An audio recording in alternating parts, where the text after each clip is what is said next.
Welcome to the exhibition Rodin and Toulouse-Lautrec Expressive Genius in the Israel Museum. This exhibition brings together two great artists of the second half of the 19th century in Paris. I'm standing next to two of their works, Eternal Springtime of Auguste Rodin, which takes a scene from Greek mythology of Zephyrus breathing the wind into earth personified as a female figure. This poster by Toulouse-Lautrec is called Reine de Joie, the Queen of Joy. And this is a poster publicizing a play by Victor Yoget. We have a Semitic character modeled after the Baron de Rothschild, whom Victor Yoget calls Baron de Rosenfeld, only very slightly disguised. And he's presenting the deed of an apartment to his courtesan girlfriend. She's kissing him on his hooked nose, and we see how Toulouse-Lautrec is influenced by the flat surfaces of Japanese prints, by the diagonal that brings us into the composition. So we have very terrestrial love versus mythological love in Rodin. And this is one of the themes throughout the exhibition. Rodin's interest in mythology and literary figures, and Toulouse-Lautrec's interest in people on the margins of society. The exhibition opens with photographs of our two protagonists, Auguste Rodin and Henri de Toulouse-Lautrec. Auguste Rodin was born in Paris on November 12th to a family of modest means. He studied drawing and sculpture at the Petite École, a school that trained boys for careers in the decorative arts. A turning point in his career happened in 1877. The Age of Bronze was exhibited in Brussels and then at the Paris Salon. It was so lifelike that he was accused of casting the sculpture from a body of a live model. This controversy only established his reputation. The 1880s and 90s were a very creative period and witnessed his greatest commissions, The Gates of Hell, The Burghers of Calais, and the Monument to Balzac. In 1883, he met 19-year-old sculptress Camille Claudel, who became his pupil, assistant, and lover. Their relationship ended permanently in 1898. By 1900, Rodin was already world famous, and he had a vast retrospective exhibition of his work at the Exposition Universelle. And in 1916, Rodin bequeathed his art and his Paris property to the French state and created the Musée Rodin. In 1917, Rodin died in his country house in Moudon, and soon thereafter the Musée Rodin opened its doors to the public. Toulouse-Lautrec was born in 1864 to an aristocratic family. His parents were first cousins, and it became clear very early that he suffered from a weakness of the bone tissue. When Lautrec was 13, he broke his right leg, and a year later, the left one. These incidents stopped Lautrec's growing. He reached an adult height of just under 5 feet, 1.5 meters. He walked with a cane and suffered from pain for the rest of his life. In 1882, he was sent to Paris to study in the academic manner in the studio of Léon Bonnat. He spent 5 years in the studio of the history painter Cormon. In 1884, he settled in Montmartre, a poor neighborhood that attracted artists, bohemians, stage people, and prostitutes. He was a frequent visitor to circuses, cabarets, and nightclubs.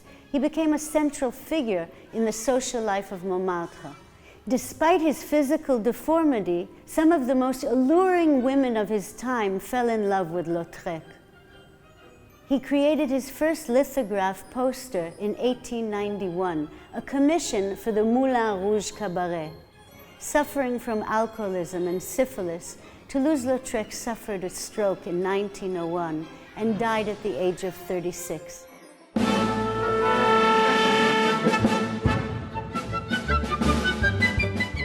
Well into his career, Rodin became very interested in modern dance. In this sculpture from the Dance Movement series, we see him working in rolls of clay which he prepared in advance. He's looking at a dancer in movement, and he's playing with these rolls of clay in a very flexible manner.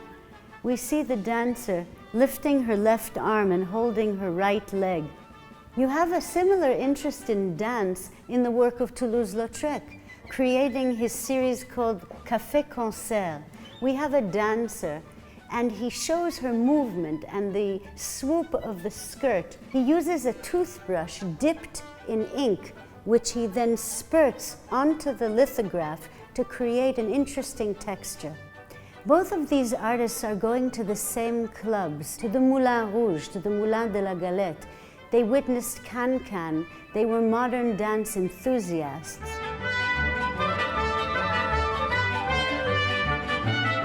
Toulouse-Lautrec was captivated by the nightlife of Montmartre. He befriended the dancers, the singers, the cabaret performers, and they let him into the behind the scenes of these performances.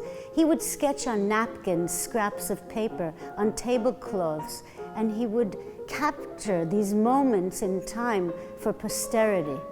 The charismatic songwriter and cabaret performer Aristide Bruant had a striking appearance and a difficult disposition. He was invited in 1892 to star at Les Ambassadeurs, a prestigious café-concert in the center of Paris. He asked Toulouse-Lautrec to create a poster for the occasion. This was a smart move on his part.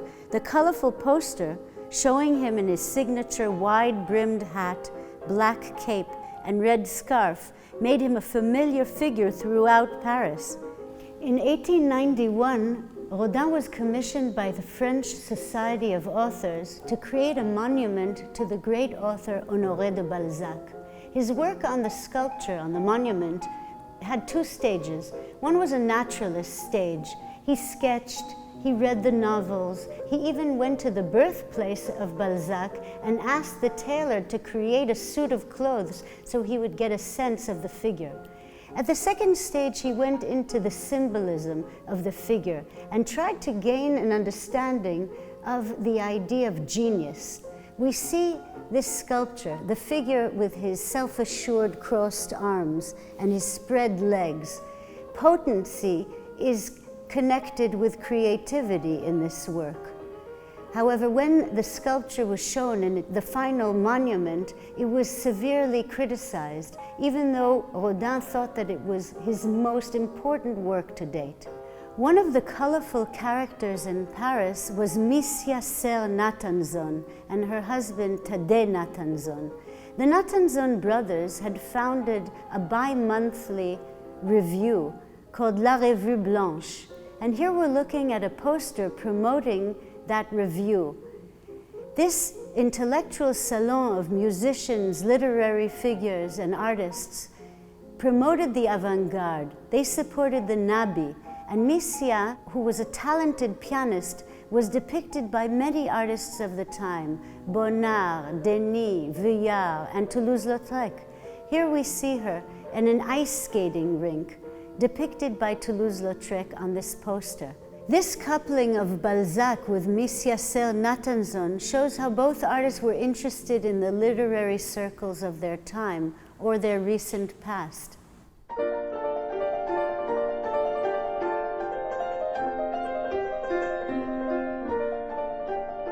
Rodin recognized the mask of the man with the broken nose, depicting the handyman Bibi, as his first important sculpture. That mask, he said, determined all of my future work. It was the first good piece of modeling I ever did. I have kept that mask before my mind in everything I have done. I have never done more or better. He worked on this sculpture for a period of 18 months under difficult conditions. The winter that year was especially harsh, and I couldn't have a fire at night. The man with the broken nose froze. The back of his head split off. Recognizing the expressive potential of the fragmented head, he decided to take advantage of this mishap and the fragment became one of Rodin's most important contributions to modern sculpture.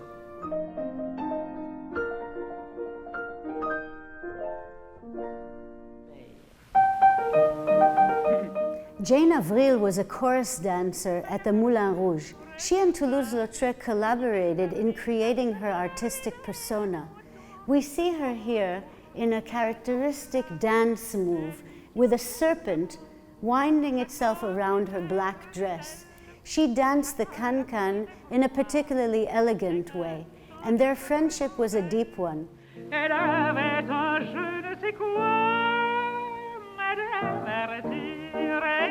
Another performer at the Moulin Rouge was Yvette Guilbert. She was easily identified by her black gloves. She wore a green satin dress in the winter and a white one in the summer. This is the first ceramic work that Toulouse-Lautrec created. She performed in song and speech, and here we have an example of her song. Ne vous donnez de l'émoi, mais par derrière sa tournure promettait un je ne sais quoi, mais d'avertir, c'est une femme. Lautrec's poster Divan Japonais brings together a few of the figures we've seen. Jane Avril is sitting next to a writer, and the two are looking at Yvette Guilbert, recognized by her black gloves. This is a scene in a café chantant in Montmartre called the Divan Japonais. We see the orchestra cut off in a very interesting way that we see also in the paintings of Degas of this period. So this poster is generously on loan from the Munich collector Paul Tauschner. Lui faisant face, devenait tout rouge d'émoi. I'm standing between two sculptures, The Shade and Eve by Rodin, both derived from his tremendous work, The Gates of Hell. The Shade was shown 3 times atop the portal of the Gates of Hell. From Dante's Inferno, the Shade warns us, "Abandon all hope, ye who enter here." We clearly see the influence of Michelangelo in the modeling of the muscles, in the non finito of the base, from which the Shade is born. At the entrance to the campus of the museum, we have Adam, which is a more mature or full version of the Shade. Adam is the partner of Eve, here carved in marble. Eve is in a position of shame. She's been banished from paradise. Another monument Rodin was commissioned to create was the monument to the burghers of Calais. The city of Calais asked Rodin to commemorate this event from the 14th century, the 100 Years' War.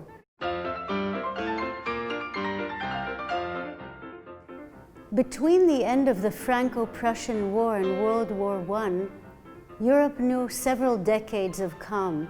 This was the period come to be known as La Belle Époque, with wonderful cultural flourishing throughout Europe and particularly in Paris. With prosperity, leisure, and education, the upper and middle classes in Paris engaged in cultural activities. Rodin celebrated the female form in many, many sculptures. Danae is exhausted in her futile task of drawing water with a perforated vessel. The torso of Adele was seen before in Eternal Springtime at the opening of the exhibition, here shown as an erotic fragment. The parallelism between creativity and fertility is displayed here in Iris, messenger of the gods. Her outstretched leg connects us with the dance troupe of Madame Eglantine's group in Paris, shown in this poster by Toulouse-Lautrec. From the everyday to the mythological, to Rodin's kiss, also drawn from the Gates of Hell. Paolo and Francesca from Dante's Inferno in their forbidden love, a moment before the kiss. The traveling of our impressionists to Seoul, Korea opened up the opportunity to delve into the collection. Working with Efrat Aharon, Associate Curator of Modern Art, we looked where we have collections that can be studied. Toulouse-Lautrec was a great concentration in the department of prints and drawings. Rodin's sculptures, given by Sam Weisbord many years ago, were also a great group of works, bringing together these two different but similar artists who portray Paris of the second half of the 19th century was a wonderful opportunity, both for us and for our public, to get a flavor of this rich period in cultural history.